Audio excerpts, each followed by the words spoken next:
Thank you. Vice President Joe Biden wrapping up meetings today as he tries to develop a plan to curb gun violence. Among those the vice president meeting with are leaders from National Rifle Association. They responded afterwards saying they were, quote, disappointed with how much it had to do with an agenda to attack the Second Amendment, end quote. Task force said they're considering measures that would be broad and comprehensive. Vice President also meeting with leaders from the entertainment and gaming industry to look at the link between violence in movies and video games and real life violence. WTXL's Mark Liverman has more on this part of the story.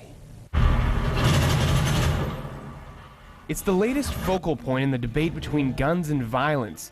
As part of a gun control task force, Vice President Joe Biden is meeting with leaders in the entertainment and video game industries. Some argue there's a link between violence in video games and the urge to commit violence in real life. Longtime gamers like Michael Clark say they disagree. There's things in school that are being taught today that are more violent than video games. Even history class, you talk about war all the time, and you won't let a kid play a video game? There is no credible link saying that because you watch this, you will go out and kill somebody or engage in violent behavior or anything like that.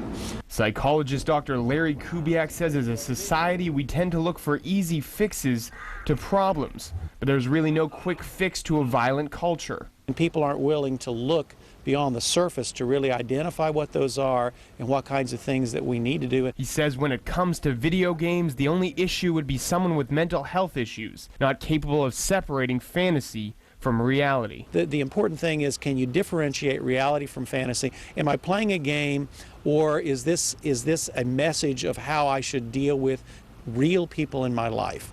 If that be the case, then it could be problematic. But for most people, it certainly is not an issue. And Dr. Kubiak says when it comes to the violence in our culture, we need to start by looking at the mental health issues that exist. But until we really look at how we raise our children, how we provide them the help when they have issues, whether it be physical illness, mental illness, then we're going to continue to have these problems as a society. In Tallahassee, Mark Liverman, WTXL ABC 27, dedicated to you.